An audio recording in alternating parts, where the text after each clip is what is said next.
Okay, this one is a pretty tough conversation, hard topic for me to just admit, because it's hard to admit that for a long time, for most of my life, I did not believe that I was white enough. I did not believe that I was good enough because I wasn't white.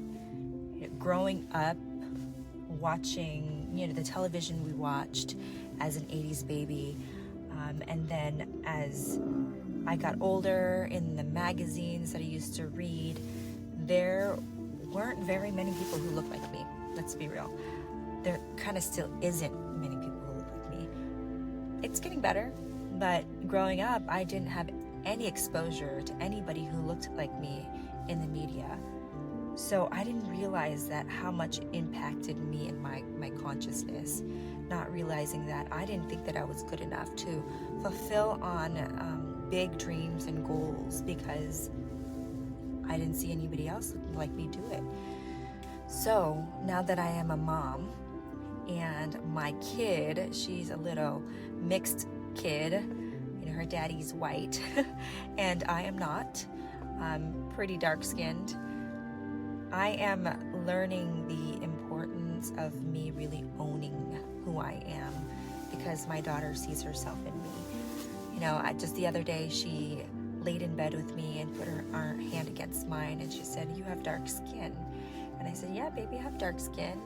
And she goes, "I have dark skin." I said, "Yeah, you do, but it's lighter than mommy because you are mommy and daddy."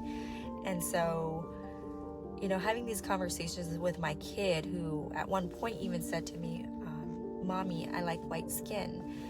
These things are a little heartbreaking for me because mama does not have white skin and baby, you do not look like a white girl. So I am realizing that I cannot wait for somebody to go and be on stage or in front of the camera, leading any of those positions, for them to do that so that my child can see herself in them. But that I've got to do it myself. I really just have to step up.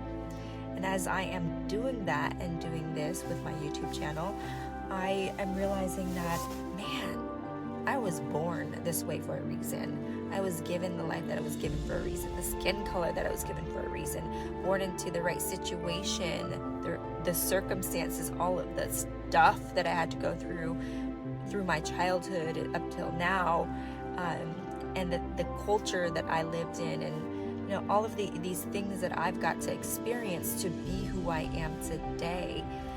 I am the one. Why not me? Why not now?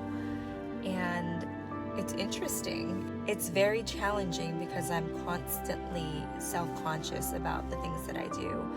Whereas I can see people sometimes just step into it and they own it. And this is just who they are because they were raised and they were put into situations and given opportunities that allowed them to see themselves bigger than they saw themselves, right? So now I ask myself, am I white enough? Well, it doesn't really matter because I'm not. And I have my own stories. I have my own experiences. I have my own perspectives that brings value to people in their lives. And it's that question's just irrelevant now. So for you, what is a limiting belief that you have about yourself that you might not know that is stopping you from really expressing yourself fully and showing up and being the one? If not you, then who? If not now, then when?